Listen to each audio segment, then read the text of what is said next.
generation of kids, they're going to corrupt the next generation of kids, and it's going to continue to cycle and continue to get worse.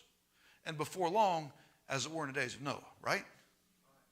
So if kids learn from us, and they're not picking up on their own. You know, I saw this most awesome story in the world, and it was about a white kid and a black kid.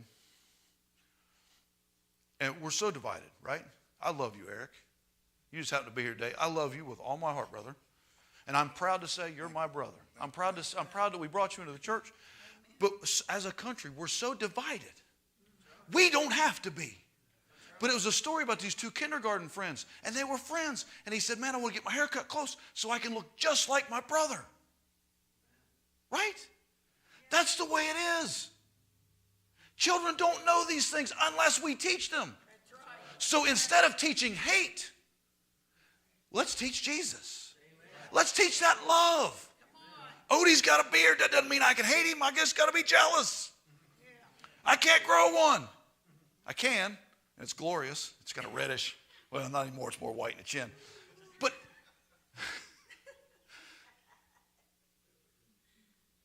let's love. Let's look at our similarities, right? Olivia back there loves basketball. I like basketball. We're similar.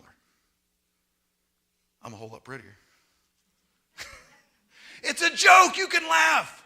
But let's think of these things. Let's find the common ground. Let's exploit that common ground, and then we can get in and work with people, right?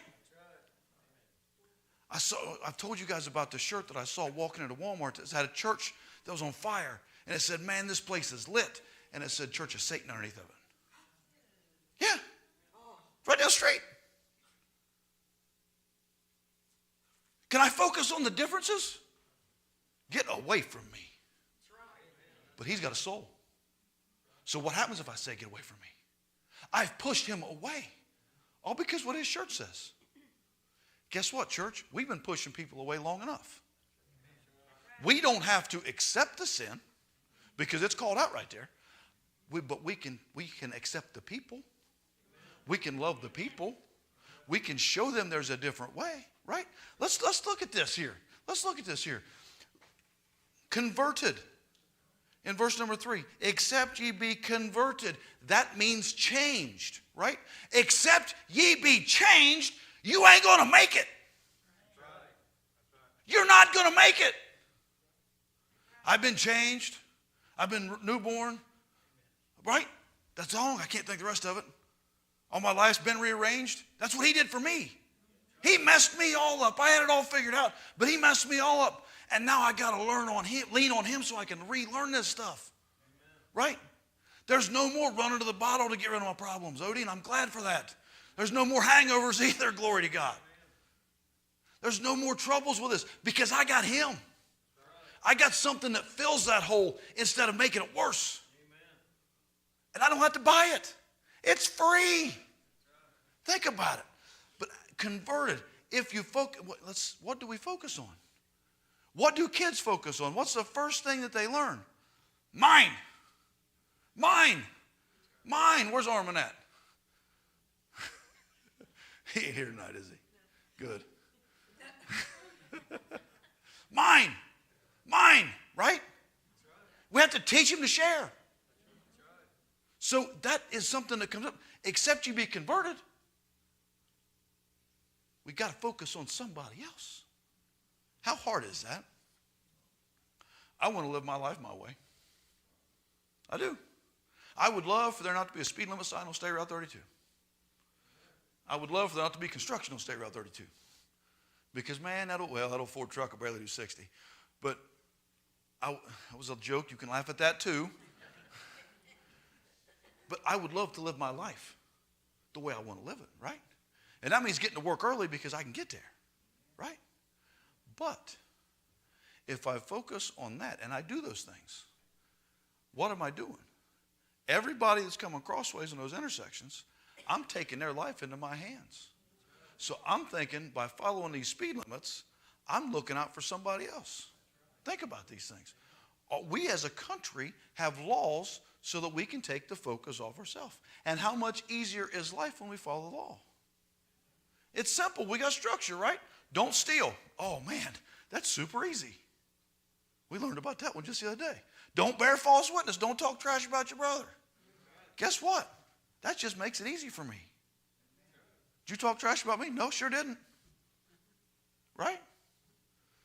So as we've been converted and back to this little child state and back to under the tutelage, you like that, that's a big word, of our mother, well, who's our mother?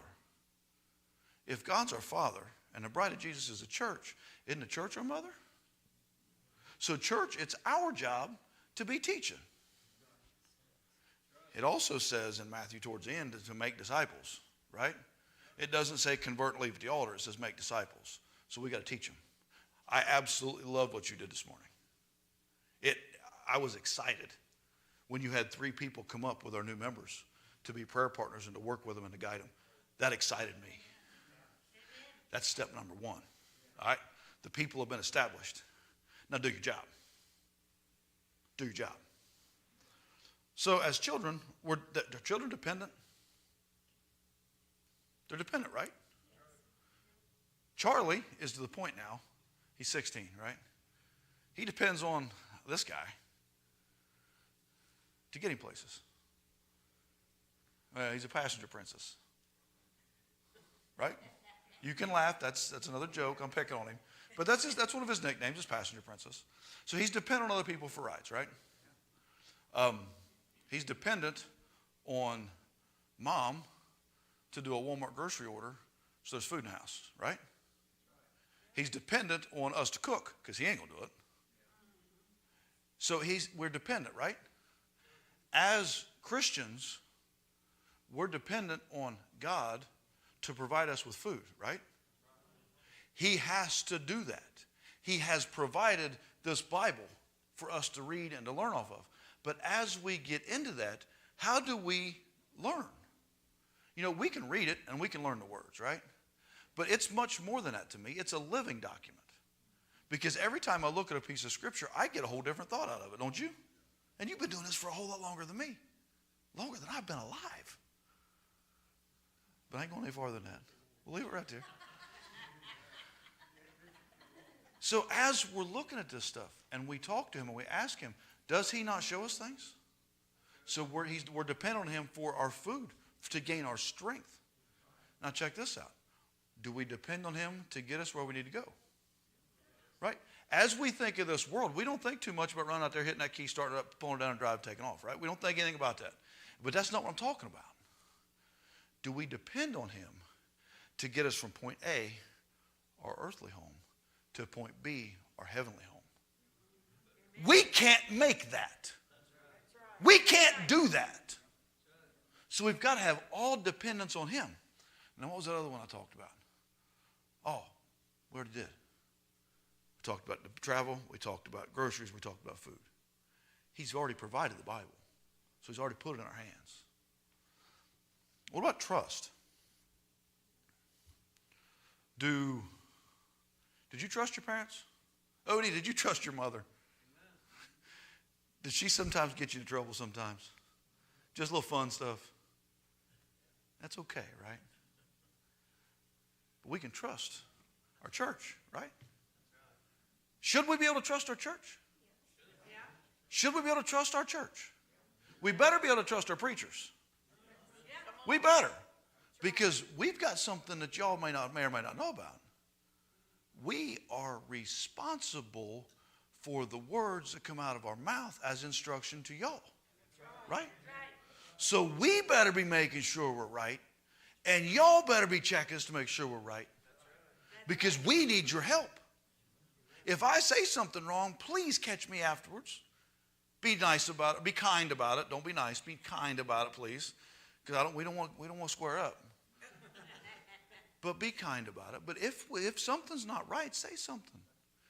Do you understand that as the words leave our mouth and they go to your ears, Satan can twist those all up? You see, we wrestle not with flesh and blood, right?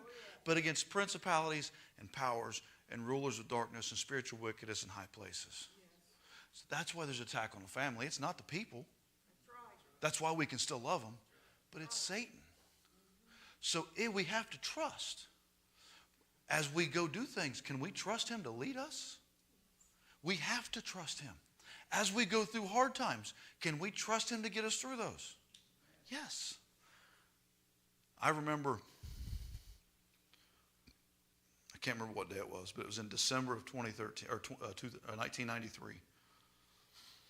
I was supposed to go on a camping trip in the cold with a friend of mine, and we didn't go. I'm sorry I'm making you play duck hunt all over the place over there, but it's all right. You'll figure it out. I was supposed to go on a camping trip with this guy, and we were going to get in trouble. I know we were. And there was another boy supposed to go with us, and he was kind of the reason we didn't get to go. His mom and dad wouldn't let him.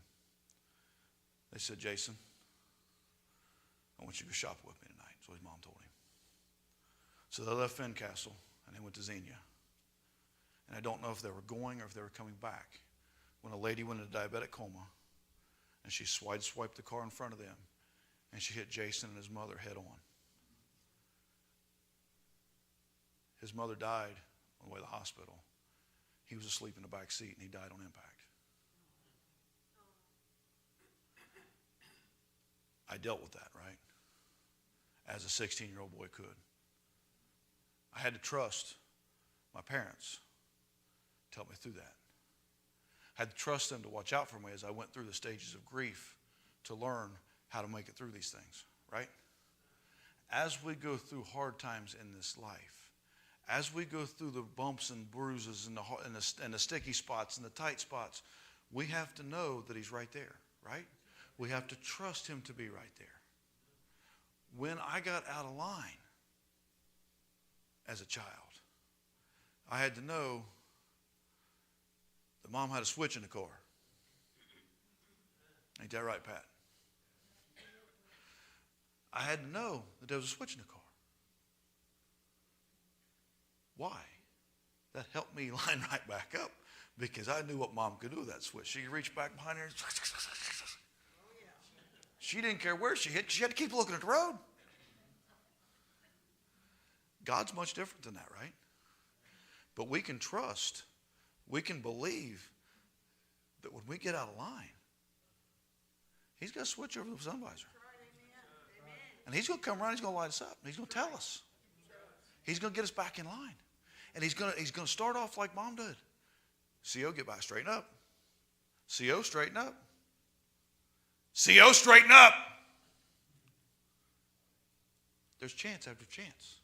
But we can trust that he's going to be there to keep us straight.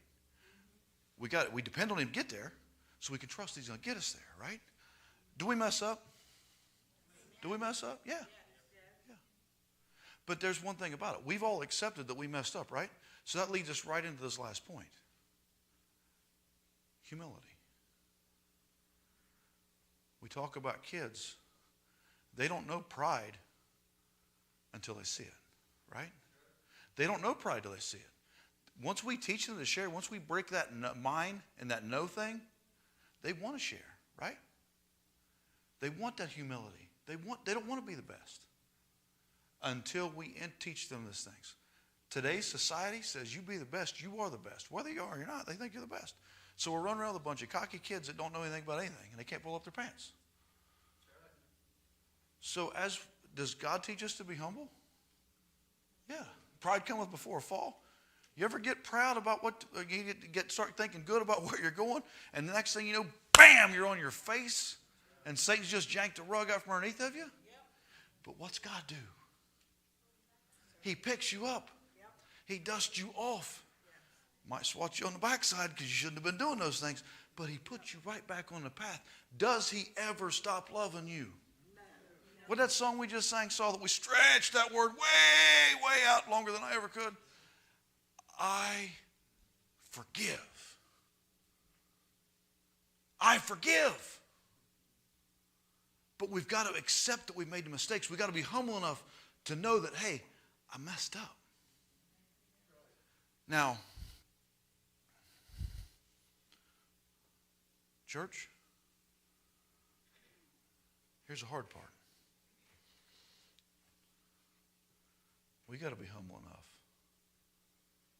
to know that they messed up.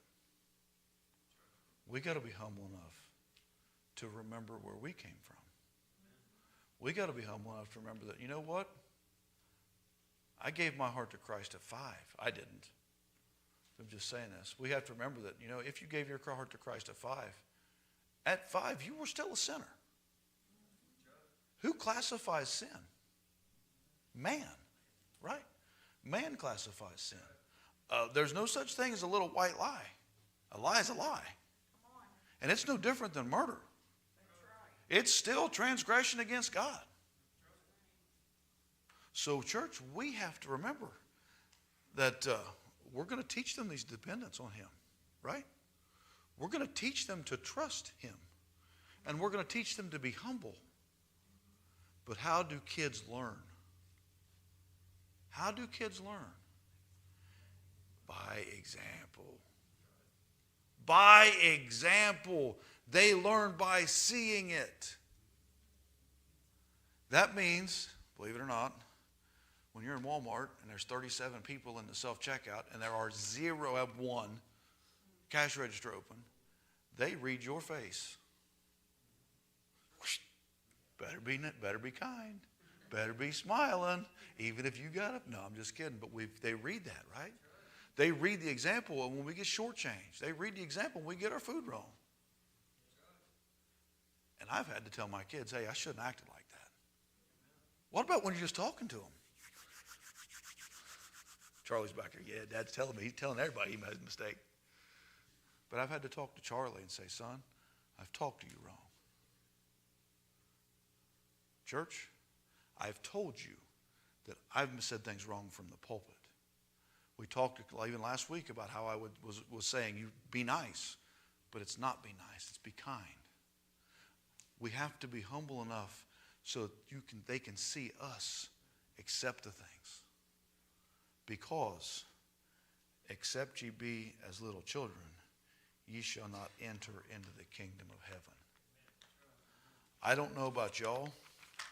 As much as I like Adams County, I can't wait to go home. I can't wait to make it to heaven. Are you on the way tonight? Let's stand. Are you on your way to heaven tonight? Do you know that you know that you know you're on your way to heaven tonight? If you don't, you can.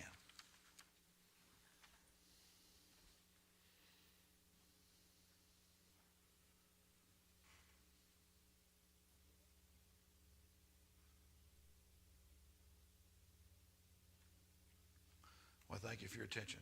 God surely is good. Don't forget, come Thursday, expecting God to do something awesome. Odie, we dismiss us?